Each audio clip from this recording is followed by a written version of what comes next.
Hi, morning. This Wow is naman! OFR TV. Wow! Wow! At eto nga pala guys, no, magsishare lang ako sa inyo kasi napakarami ng blessing na dumarating sa akin. So, kailangan ko rin i-share sa inyo. Hindi lang puro sa akin. So, eto nga pala yung bagong buko ko guys. Binili ko sa TikTok.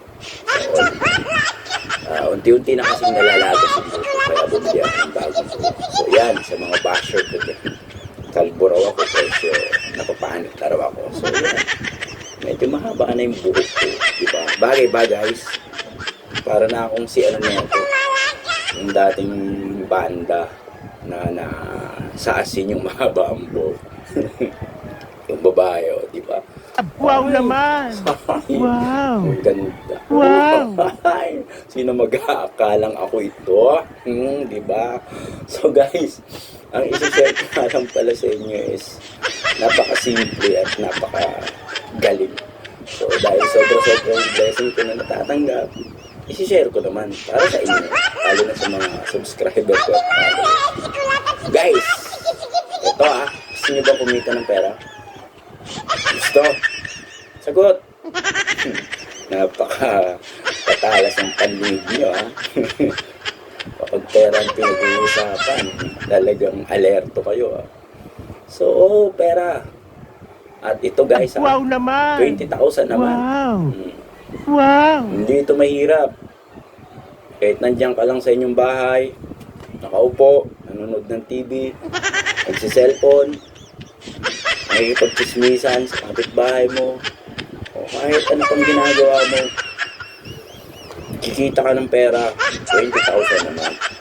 O, pero yun, 20,000 naman. Diba? Hindi ko lang alam kung paano. Yun ang hindi ko alam kung paano kumita ng 20,000 naman. Kayo nang bahala na gumawa ng paraan. Basta chinare ko lang sa inyo kung paano. Pero hindi ko alam kung paano. Wow So, guys, naman! Wow! Wow! pero dito talaga sa panonood nyo ng video ko, dito 100% tatawa ka. Wow naman! Hindi ito scam. Wow! Legit to. Wow! Manood ka lang ng mga video ko, ng mga sinishare kong reels. Alam ko. At 100%, tatawa ka at masisiyahan ka. Yun ang legit. Pero yung kumita ng 20,000 naman, hindi ko alam. Kaya nang bahala rin. So, yan muna po sa this videos guys. At sana ay nagandahan kayo sa buhok ko. Yan diba? Walang panama yung mga sino-sinong kalburo yan. Tumura lang to sa TikTok guys. 80 pesos. Wow naman! Haba. Wow! Sa mga gusto pang madagdagan yung buhok dyan, order na kayo. So, diba? Wow! Ha? Ay, yan muna. Paalam guys.